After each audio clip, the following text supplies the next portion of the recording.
Okay, so Spark working as a plug-in instrument now. This is going to be a long haul, there's a lot of things to look at. Before we start, we need to keep this chapter self-contained, so a couple of things. None of this will work unless on a Mac, unless you do the IAC driver fix. Okay, we showed that in an earlier chapter, so if you haven't done that, you need to do the IAC driver fix. Okay, and then just to note how the hardware is set up, I've got the output from the master keyboard, the MIDI out, feeding into the input of the Spark hardware, and I've got the MIDI out on the back of the Spark hardware feeding into the drum station representing our external hardware chain. So the Spark hardware is acting as the centerpiece of our MIDI studio, and Spark is running as a plug-in in our host sequencer, in this case Logic. Okay, now a couple of other things.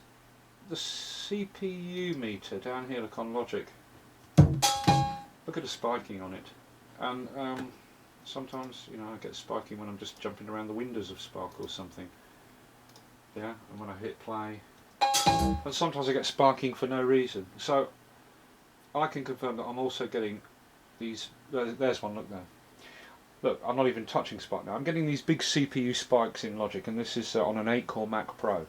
So I can confirm I'm also getting the CPU spiking. And the other thing to note is, look at these pads on the hardware. 2 of them have been left lit.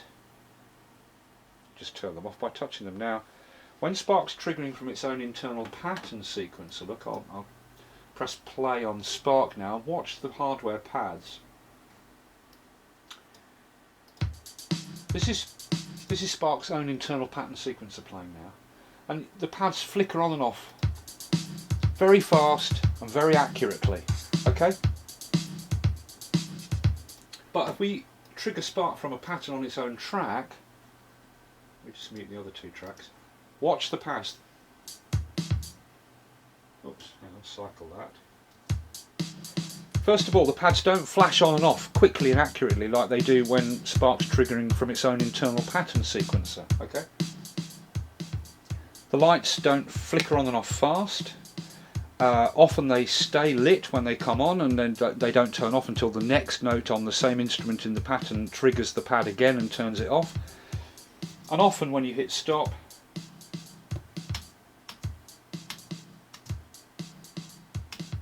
oh come on, do it.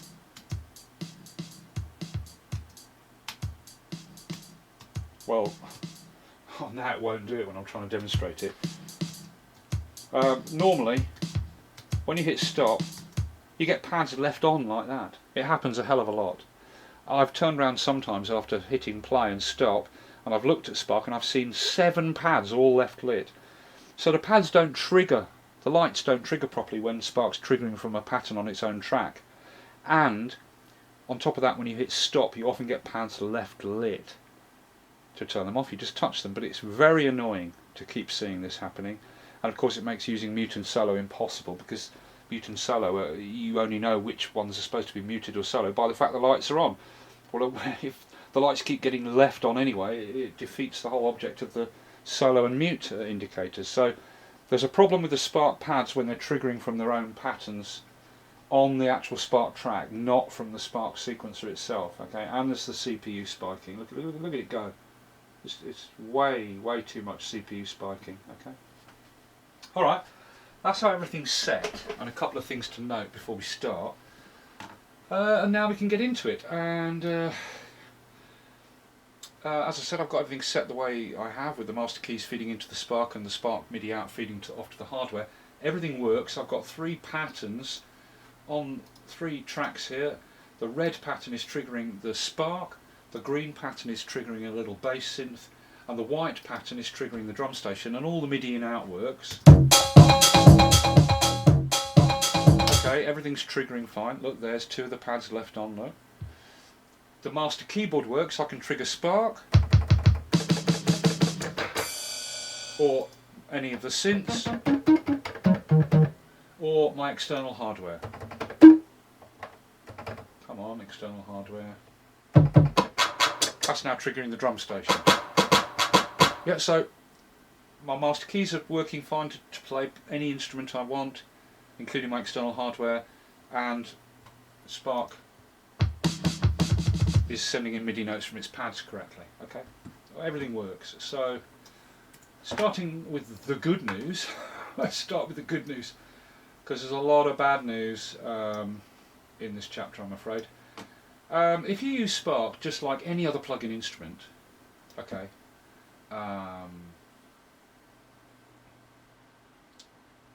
then it works fine. And by that I mean, when I say if we use it like any other plug-in instrument, I mean if we use it as simply a sound generating device, like any other plug-in, it just makes sounds, and we use Spark for its great sounds, and we sequence it on its own track in our host sequencer, writing the patterns to the host sequencer track, it works great. No problems, okay, that's the good news.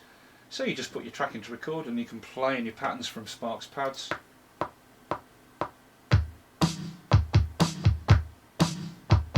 Like that, easy peasy. And then there it is. And then overdub.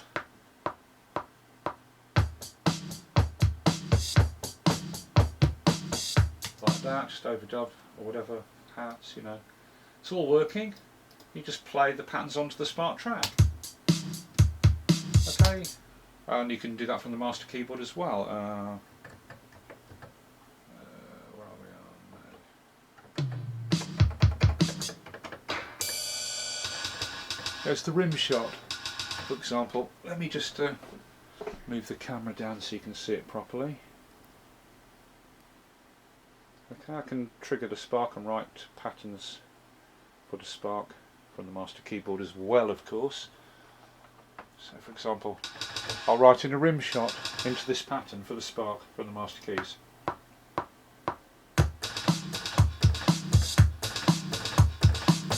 Like that, rim shot written in. Just quantize that. Glue it all together. And there's our pattern. Look at the lights left on. 3 lights left on this time. See what I mean? It's really annoying. It's really annoying. But we've written in our pattern fine. Okay, that's all working. Let's put the camera back. Centered again. Okay, so if you use Spark like that, it's great. Works fantastic. Apart from the fact these lights stay on, it all works good. And then you write your controllers in afterwards, whatever. Okay, that all works great. That's the good news. But now the bad news. Dear. Well, the bad news is to do with when you want to use Spark's sequencer in sync with your host sequencer. Okay, then it all goes pear-shaped. Okay, let's look at the top bar of Spark. We have the same bottom, top and centre buttons on the toolbar of Spark that we do when it's running standalone. But when it's running as a plugin, we get these 2 extra buttons, host and tempo. And if we latch host, right, then wherever we hit play, along the length of our song in our host sequencer, Spark's pattern begins playing, but it plays at its own tempo, set by its internal tempo. If we also latch the tempo button on the Spark toolbar, then wherever we hit play,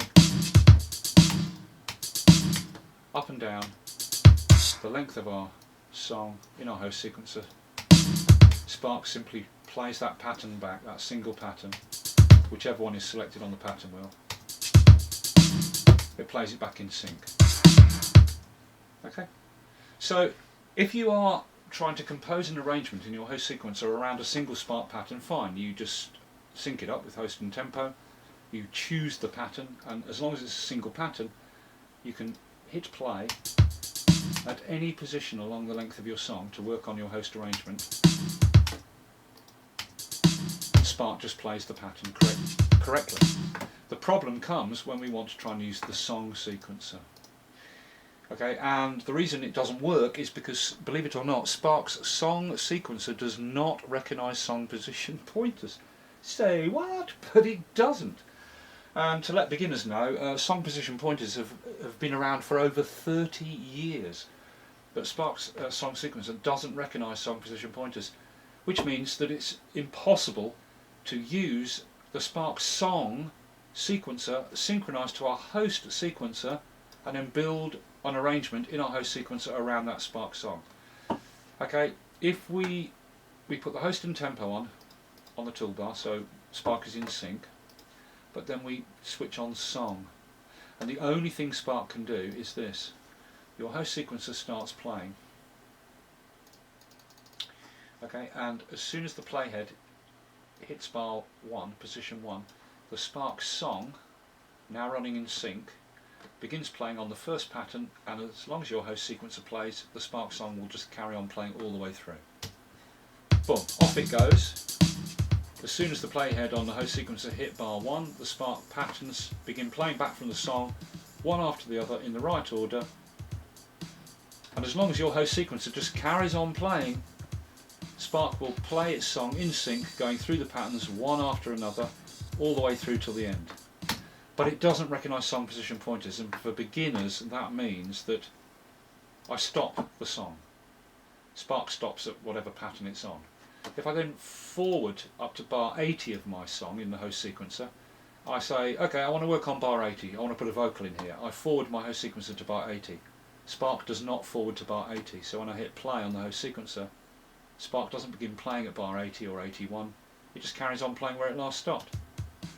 So I can't move up and down the length of my song and hit play anywhere to work on the arrangement at the beginning, the middle or the end. Spark simply doesn't jump to follow wherever my host sequencer is. Wherever I put my host sequencer, Spark just carries on playing from where it last stopped. So it's completely useless, the Spark song sequencer, to synchronise to your host. So if we have a Spark song that we composed in Spark standalone, and we then want to play that back in our host sequencer, right, while working on other instruments and audio parts in our host sequencer around that Spark song to build an arrangement, there's only one reliable way to do it, and I'm afraid there is, and this is how you do it. You delatch host, delatch tempo, turn off song, stop the sequencer, just set it to pattern A1 or whatever, just so it stops flashing. We are no longer syncing Spark to our host sequencer. We then have to get a pen and paper and write down the order of all the patterns in the song. Then we have to go to the bottom of Spark, to the library, the current project, and we have to drag and drop, export the patterns as MIDI files, one by one, out of Spark, onto the Spark track, in exactly the same order that the patterns are in the song. Trust me, there's no other reliable way to do it. And it's very time consuming. Very time consuming, okay? There's no other way of doing it. There's absolutely no other way. So you have to drag all the patterns out. Now that in itself takes a long time, of course, but it takes even longer due to a couple of extra problems that happen. I'll show you. First problem. We drag pattern A1 out, it's the first pattern in our song, so we think, right, that's the first pattern that wants to go on the track. I drag out pattern A1, drop it on the track, but in Logic at least it isn't called pattern A1. When we drag it out of Spark and drop it on our track, it gets called just MIDI region, but so does pattern A2, so does pattern A3. We've got no way of knowing which is which pattern, right? So the other thing you have to do, which adds to the time, is each pattern you drag out like that. Once it's on the track, you highlight the region, and in the region parameter box here, in the inspector channel column, you double click the title and title it A1 or whatever the pattern is, so you know the name of the pattern. You have to do that for every pattern you export. Another problem that sometimes happens, not often, but with some of the patterns like A2, you drag the pattern out, drop it on the track, and look, this is a 2-bar pattern. But Logic has extended the region out to be 3 bars in length, and any experienced Logic user knows what that means. It means that the pattern should be 2 bars long, but because Logic has extended the region to be 3 bars, which means that patterns in notes inside that pattern are spilling out across into the 3rd bar. And sure enough, look at the last 2 notes in the pattern, they are spilling out. That's the end of bar 2. They're spilling into the next bar, so Logic has extended the region border to contain them. Now we cannot just reduce the size of our region like that, because that would mean the region would stop on that line, right on that line, which means that the pattern will end before these notes get the chance to trigger their note off command at the end, so they'll be left hanging. So we can't just shorten the region, we have to go into the region, drag the notes so they fit inside 2 bars, and then shorten the region. These notes will now trigger their note off command at the end of the bar. So So there's another issue you have to deal with. Doesn't happen often, but you do. So you've got to drag out all your patterns, and you have to name each pattern like that. Okay, so imagine you've done that and you dragged out all your patterns in the right order that they are in the song. It's a long-winded, laborious process, but once you've done that, just move Spark out of the way.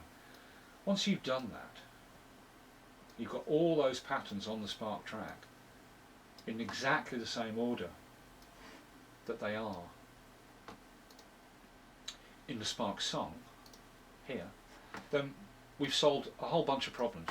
We no longer sync Spark, we just hit play and the patterns play back, triggering Spark exactly the same as if they've been playing back from the Spark song. They'll trigger Spark exactly the same. Any control moves, effects moves, anything in these patterns will trigger back. Okay, so it'll sound the same. We've solved a problem in that we can now forward up and down the length of our arrangement, and wherever we hit play the correct Spark pattern will be playing underneath.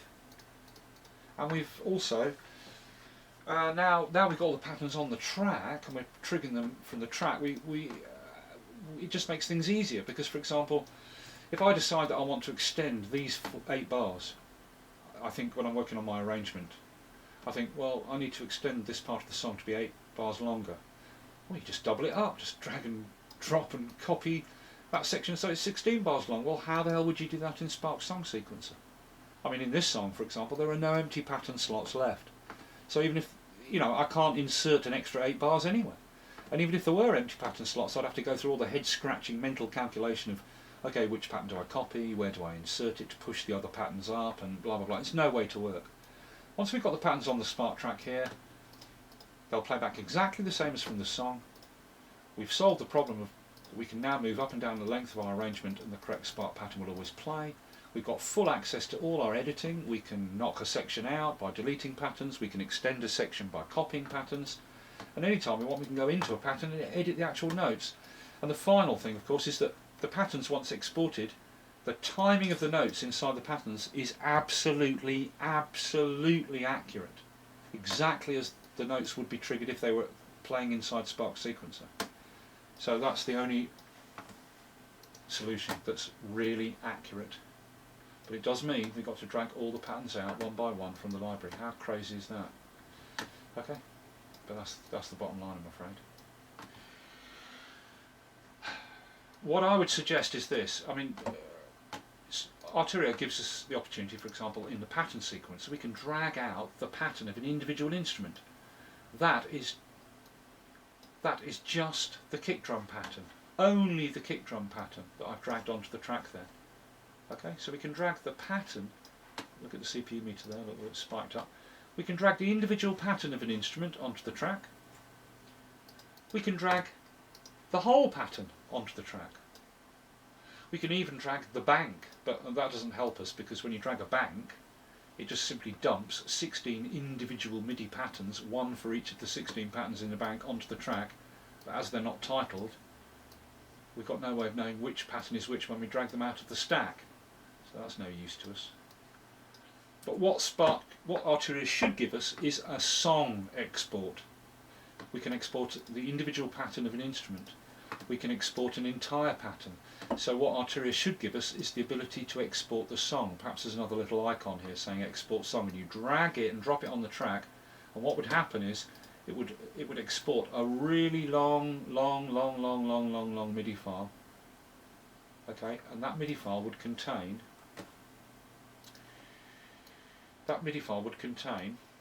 every single pattern in the Spark song in the exact same order that they are in the song, but they're all in one long pattern, and then I can then chop that pattern up into individual patterns. Once I've got this long exported MIDI song on the track, I can chop it into patterns like A1, A2, A3, etc. Or I can choose to chop it into longer chunks, like there's my intro, there's verse 1, etc. So please, Arturia, give us a song export, MIDI file song export from the library, so we can drag the entire song as one long MIDI file with all the patterns in it in the right order for the song onto our track, and do it like that. I won't buy Spark until that is implemented as a feature, because I will always want to work with my Spark patterns on my host sequencer track, and I don't want to go through the hassle of dragging them out individually and renaming them and everything. So please Arturia, give us this export song feature, and that will solve all our problems. Okay, all right. Now, whoops, that's the sad situation with the song sequencer. Now there is another way that you can get Spark to play the patterns back in the right order, but it's a technique that most software drum machines on the market use. Even Logic's own Ultrabeat software drum machine that comes with Logic uses this technique. Okay, and it's a technique that, as I say, a lot of drum machines use, software drum machines, where a pattern is assigned a MIDI note to cause the pattern sequencer to switch and play any pattern you like. The idea being that you press a key on your master keyboard and it causes your drum machine, which is playing in sync, to switch to a particular pattern. If you press, you know, A1, it'll cause pattern 1 to play. If you press A sharp 1 on your master keyboard, it will cause the software drum machine to switch and play pattern 2, etc. Arturia Spark gives us that same feature. Okay, and the way it works is we have empty MIDI regions on the track, and inside the region we have a control note, a single control note at the very first beat of the bar, like that, and that note tells Spark which pattern to switch to, and then we synchronise the pattern sequencer, but we don't use the song sequencer. We have the pattern sequencer running, and then these regions on the track have a single note inside telling the drum machine which pattern to switch to as the pattern sequencer plays in sync. So this pattern, the note inside it tells the sequencer play pattern 1. The next pattern, the note inside, is higher up and tells the sequencer to play pattern 3. The next note inside is higher up again and tells the sequencer to play pattern 5. That's how most drum machines do it. Now the way Arturia have chosen to implement it, though, is odd. Most drum machines, you just have one note telling the sequencer to trigger whichever pattern. So if there are 64 possible patterns, there are 64 control notes. But the way Arturia have chosen to do it is we only get 16 patterns, but we have to have a bank command note as well. It's crazy. But look, you command left click on a pattern button and you can assign it a MIDI note number. And the way I've got it set is pattern number 1 is MIDI note 1, working up to pattern 16 is MIDI note 16. But you don't get 64 patterns, you only get 16. And then Spark has to be told which bank to change to. So you then command left click on the bank buttons and you assign them a note number. So patterns 116 I've set to MIDI notes 116. And then my banks are MIDI note 17, bank A, MIDI note 18, bank B, MIDI note 19, C, and MIDI note, come on, this one always glitches, MIDI note 20, bank D. Okay? Now, to do this technique, in the top part of Spark, in the preferences, we have to set it so switch pattern instantaneously is yes. But the way it now works is this. I have a region on the track. Inside it, unlike other software drum machines, Spark forces me to have to use two notes. So I need a note here, there. That is note 17. That tells Spark which bank to play. If I move it up to note 18, it tells Spark to play bank B, bank C, bank D. Okay, so the first note tells Spark which bank to switch to. And then you have to have the second note in the pattern, unlike other software drum machines. You have to have a second note in the pattern telling Spark which pattern to play.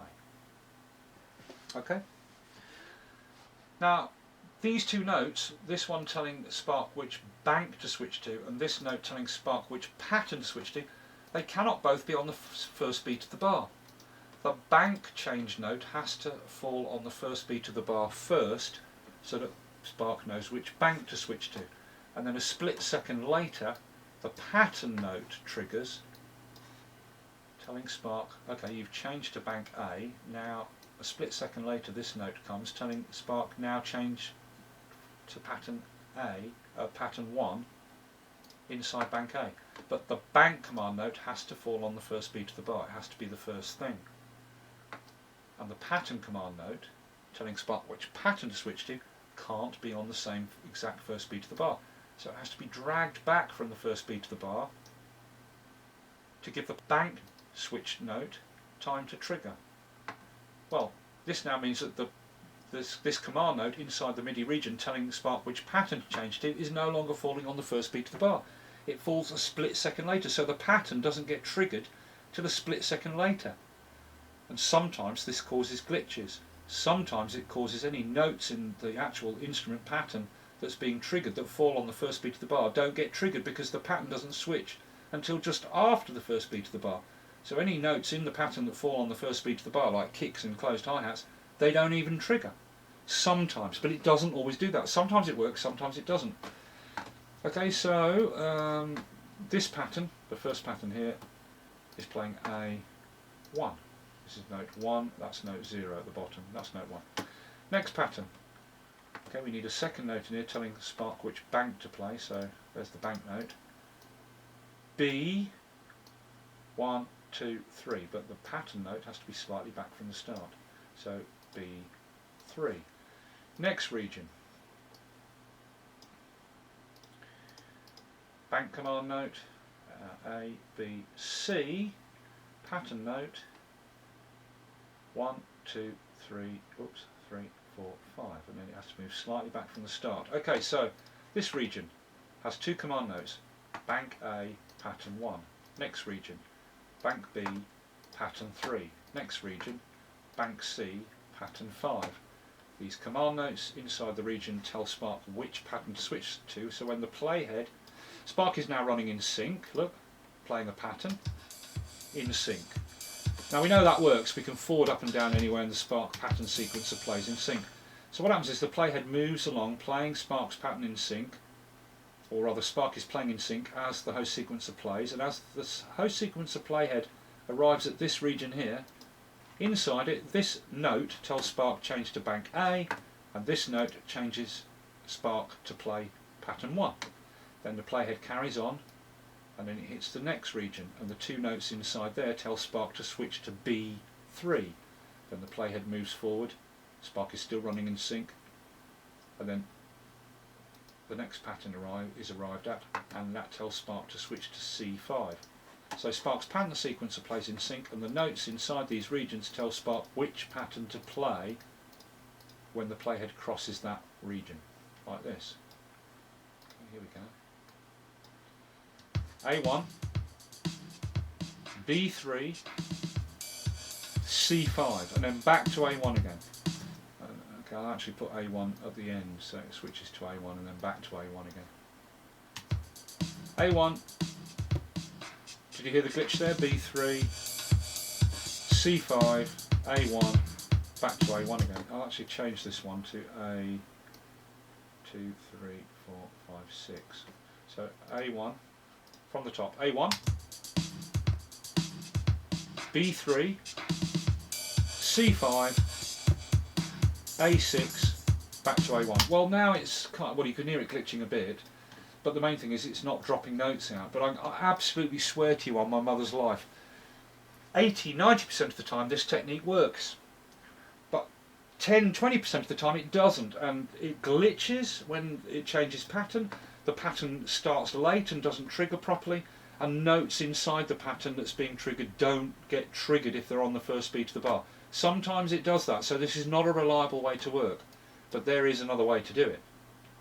But the other point about this is this really any faster than dragging the patterns out of the library? I don't think it is. I mean, at least there's no brain work in the library when you're dragging the patterns out. You just think, right, I'm going to drag the patterns onto the track.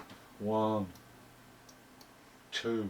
There's no brain work, you just rename them. You've got to do that little fix where the end notes spill out sometimes, but you just drag and drop, drag and drop, drag and drop. Nothing to think about really. But my God, if you're going to do it this other way, where you're synchronising the pattern sequence to the host, and then you've got to have all these patterns on the track, all these regions on the track, and each region you've got to mentally calculate the two notes, one for the bank, one for the pattern, and you've got to do that for every single pattern in the song sequencer to match the song sequencer. So you've got to go, alright, this is pattern A7 playing at bar 14 or whatever, so hang on, I'll go into the pattern, it's playing A7, okay, this note needs to be on A, that needs to be on 7, and you've got to do that for every single pattern in the song across the track like that. All these patterns, all these regions have to be, you know, you've got to copy it over, right, which next pattern should be playing. Do you know what I mean? I mean, it's a nightmare to work out mentally, so that, you know, is no real solution, but it's another way you can get Spark to trigger patterns. Okay. Alrighty. Well, finally, I thought to myself, oh, hey, hang on a minute, surely there's another way to do this. We go to the top part of Spark, the preferences, and we make sure that send MIDI from sequencer is ticked. So Spark will send MIDI out from its sequencer. Then we sync it up with host and tempo. We put song on, so we're syncing the song again. Now we know that the song can't recognise song position pointers, so when it's synced, the song, I can't move around my host arrangement and have Spark follow. Spark will only play at the very beginning and then go all the way through, playing all the way to the end. That's all it will do, okay? When its song sequencer is working. But I thought to myself, if we set it to send out MIDI from the sequencer and we synchronise the song, we know it will start at the beginning and play all the way through. Well, watch, you put the Spark track into record, and as the patterns begin triggering at bar 1, boom, Spark starts going through the patterns in its song one after the other, and as long as you let your host sequencer keep playing, Spark will go through all the patterns one after the other, but as it does that, it's recording them onto the track as MIDI notes. So you just go and make a cup of tea, and Spark will record all of its notes out onto its own track as it's playing the patterns in the song back in order, one after the other. Okay? And then when it's finished playing the song all the way through, you hit stop, and the idea would be then that you would then turn off sync, turn off song,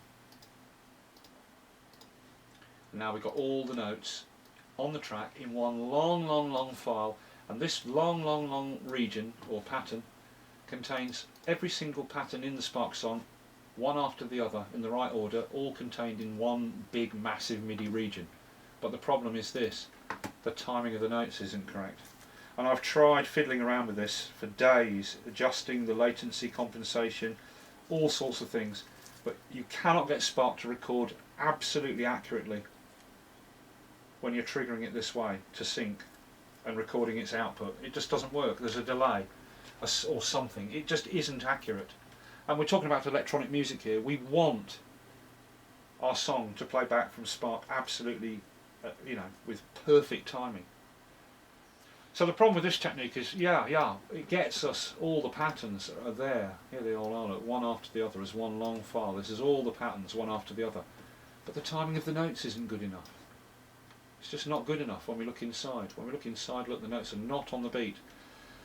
And the problem is we can't just quantize this resulting long file, because some of the patterns could have notes in that are supposed to be off the beat.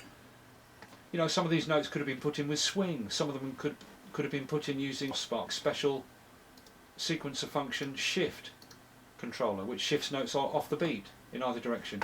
Some of the patterns could have been played in using real feel, where you're recording in real time but not using quantize. So yeah, we can record all the patterns across Spark's track like this, and there they all are inside this long region, but the timing isn't good enough. And so this technique could only work in one scenario, and that is where your song is made up of patterns, all of which are strictly quantized. Like all these patterns, none of them have got any notes in that are not 100% quantized on the beat, or divisions, yeah? There are no notes that are doing swing or real time without quantize or shift or anything like that. If all your patterns are strictly quantized, then yes, this technique works, because once you've recorded all the patterns onto the track as one long file, you simply highlight that file and quantize it.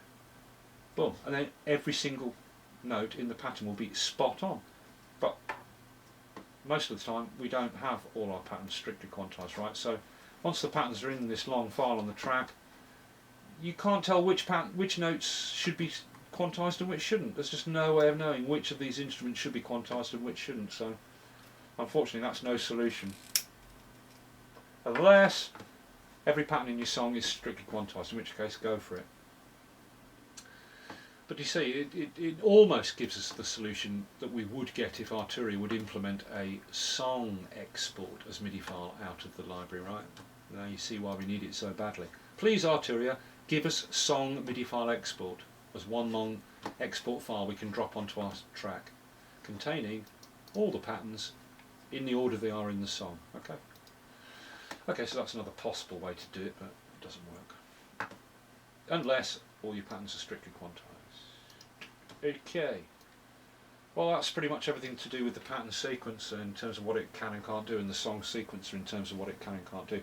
I would also suggest as an upgrade that what Arturia should do is, instead of giving us a bank and a pattern command note, as I've just shown with that other technique of triggering which pattern plays from 2 command notes in a region, please Arturia, why don't you just give us it so that pattern 1, A1, up to pattern 64, D16, each of those 64 patterns just gets its own note. And we don't need to have a bank and a pattern command note. I mean, I totally understand why Arturia would want to use a pattern wheel and bank commands to access 64 patterns in a small physical space on the hardware unit. Yeah, brilliant idea. But once we're working in software, do we really need a bank and a pattern change note? Can't we just have 64 notes, one for each pattern? So there's something else Arturia should implement, if it's possible. Okay? Well, anyway, that's your sequencer. And now we can move on to controllers, and unfortunately there's more bad news here. Controllers. Okay, I want to show you a bug first. Let's bring this pattern back up that I made. There it is, a little pattern with rim shot in it.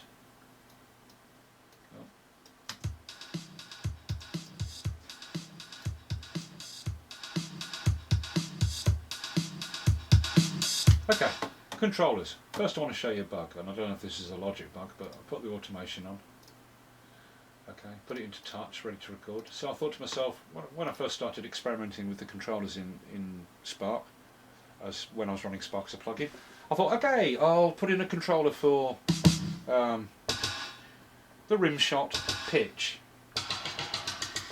So I got ready to record the controller, put my Logic into recording controller mode, hit play and watch the Logic track for Spark. Oh! Say what? Every time I hit play, stop, rewind, hit play, forward, hit play, Spark is sending out some controller that's getting recorded. I'm not even touching it. So I thought, what the hell is this? And I looked at the list to see what this parameter was. Now normally it says that it's instrument 12, the high pass filter resonance, but sometimes it calls it something ridiculous like PC reflex mod. There's no such parameter. You know what I mean? Not for the current instrument playing. But anyway, it's instrument 12 is sending out some controller, and I promise you this is nothing to do with the fact the master keyboard is plugged in or anything. I've tried this with only Spark connected and it still does it. I thought, okay, instrument 12 is sending out a parameter, so I went to Spark, to the studio, instrument 12. Now watch the green control line, because as I said, normally this parameter doesn't say PC reflex mod. Look, there is no parameter called PC reflex mod. Normally it says it's the high pass filter resonance. So I moved the high pass filter resonance and get rid of that. Hang on. And watch the control line on that track there. Watch. Look, see, high pass filter resonance control is sending out control data without me doing anything, which keeps taking over the controller track, meaning I can't actually record in any controllers that I want. And I thought, oh, this is driving me mad. What is causing this? And the only way I could fix it was I had to go to that parameter that's sending out this controller, command left click on the pot and set its MIDI controller from what it was, 123, to none. That's it. And of course then it wouldn't do that glitch anymore. I don't know why it's doing it. I suspect it's a logic bug. What might be happening is, when I hit play on Logic, maybe some cryptic sysx command is somehow finding its way routed into Logic, into Spark, because of this terrible cryptic MIDI ports that Arturia Spark has. Perhaps some sysx command when I hit play in Logic is finding its way into Spark and then bouncing back out of Spark, making it look as if this parameter is sending control data, but that's the only way I could fix it. Alright, so that's the first thing. Just use the rim shot again. Rim shot, come on. Rim shot. Okay, so that's the first thing, a bug. Now the next thing I want you to note is And here's the first bit of bad news about controllers, and I just couldn't believe this when I found this out.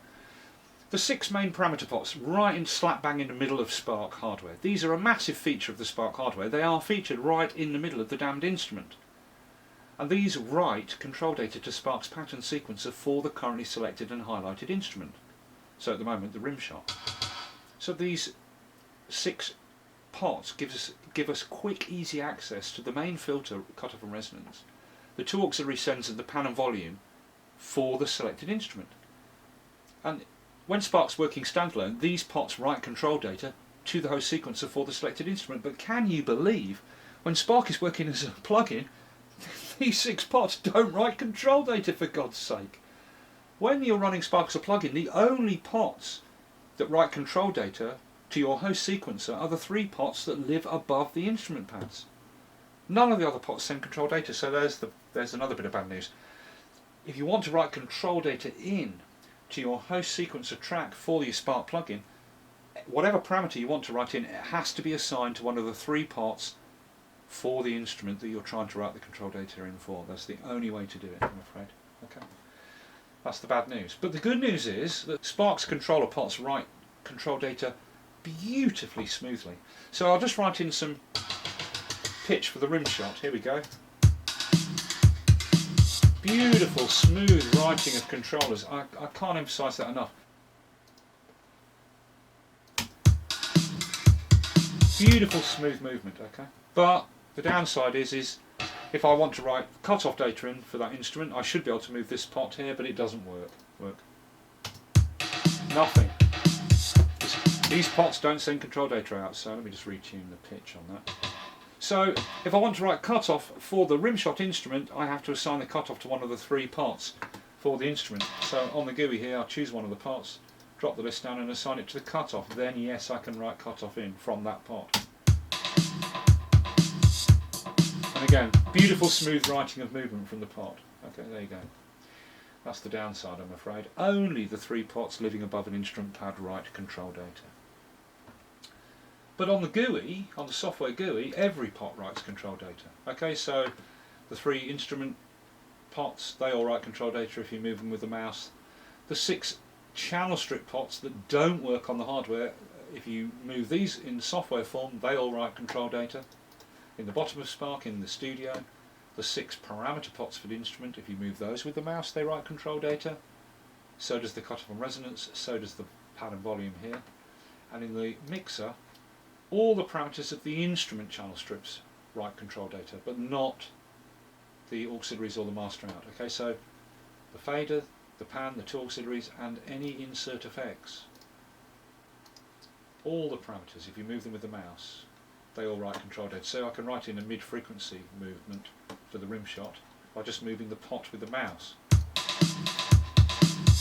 Okay, but if I wanted to write that same mid-frequency movement in for the rimshot instrument from the hardware, I'd have to go to the centre of Spark, to the rimshot instrument, choose a pot and assign it to the now visible parameter of the effect. Once the effect's added on the channel strip for that instrument, its controllers are available in the controller list.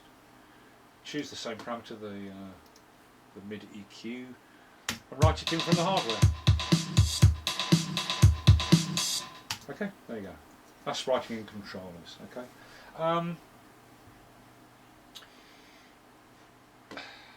The loop and divide and move thing, you can write controllers in for it, but to be honest, if you're playing back Spark from patterns on the track, you wouldn't need that. If it's very, very, very glitchy. The best thing to do is, if you do want to write these loop divide things in, and I've never managed to come to terms with this, I can't get it to do what I want it to do. It's far too fiddly, in my opinion, and it's more of a live effect. But if you do for some reason want to write these moves into a pattern, then write it into Spark's pattern sequencer and then export the pattern. But writing the moves to the track, why would you bother doing that? I mean, if you want to chop and divide your pattern, you do it on the track, you chop the pattern up manually.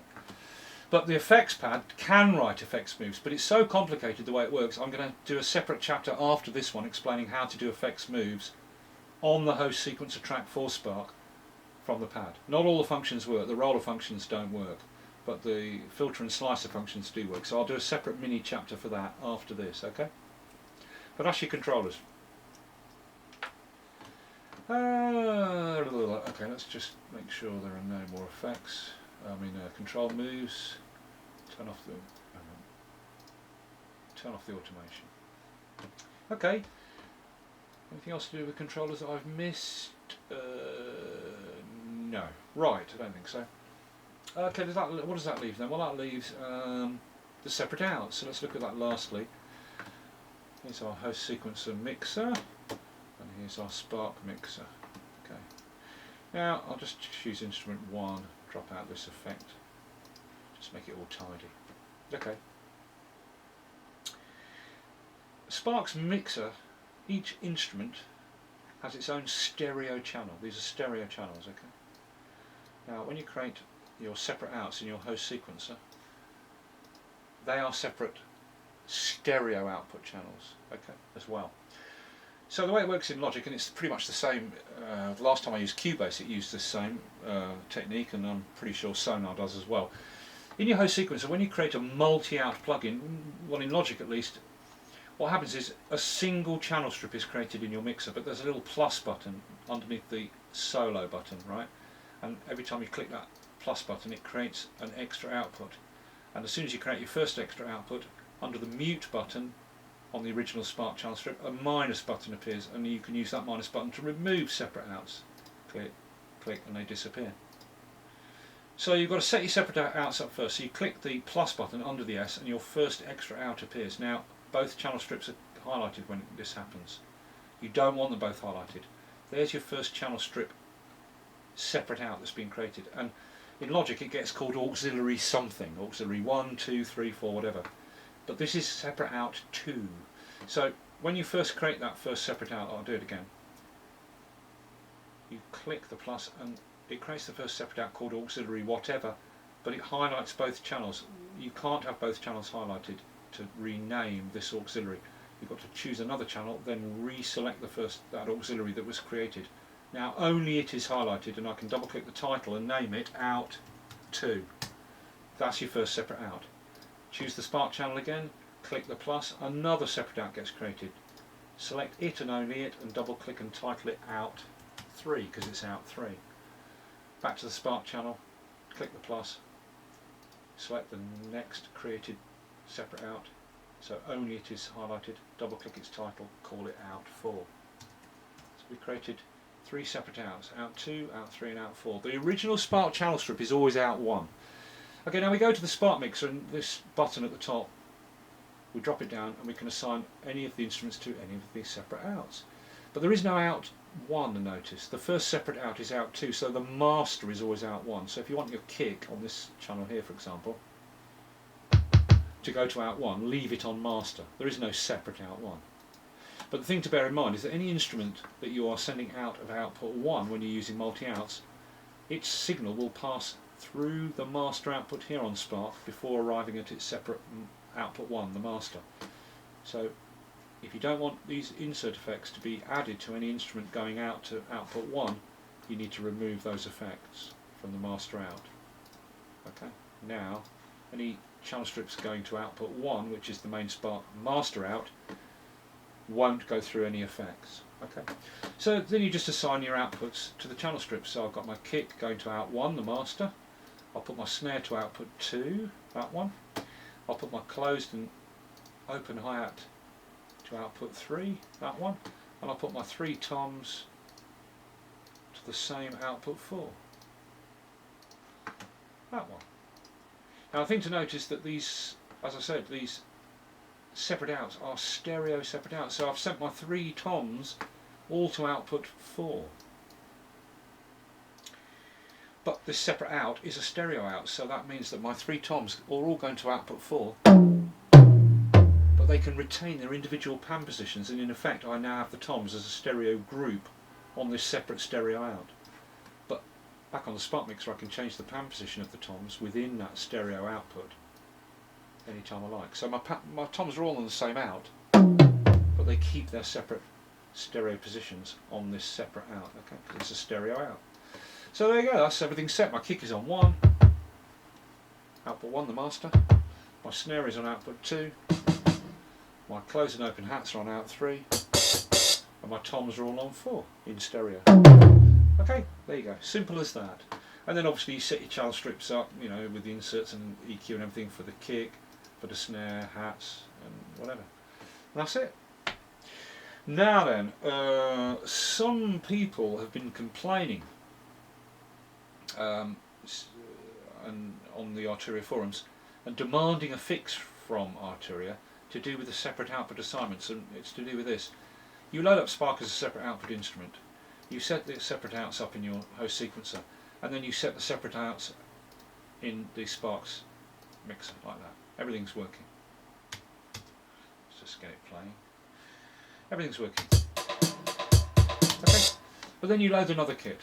I'll load 80 Studio Drums again, and it knocks all the separate outs away, but only in the Spark mixer, not in the Logic mixer. The separate outs stay there. So, you know, these channels will still be here with their EQ and insert effects set for the particular instrument. But people have been complaining, saying, oh, you know, if I load up a new kit to try a different kit, it knocks all my outputs away, and then I've got to reassign my outs again. It's completely unacceptable. Well, yeah, it's a bit irritating, but it's not a huge deal. You just simply reassign the outs. Okay? Yeah, I understand it's a bit irritating, but there are far more important things that need fixing in Spark before this gets addressed. Because it's not such a big deal to reassign these, is it? Not really. But on top of that, once you've set everything up, you save your Logic song, of course, but you save your Spark song, your Spark project. And what you do is you just set your outputs up in the Spark mixer for that kit. Then you save the kit or the project, but with a different title. So, yeah, I load up 80 Studio Drums, the factory preset. It knocks all the outputs out. But earlier I loaded the 80 Studio Drums, and I then set the separate outs in the mixer, and then I saved that as a project called 80 Studio Drums Outs.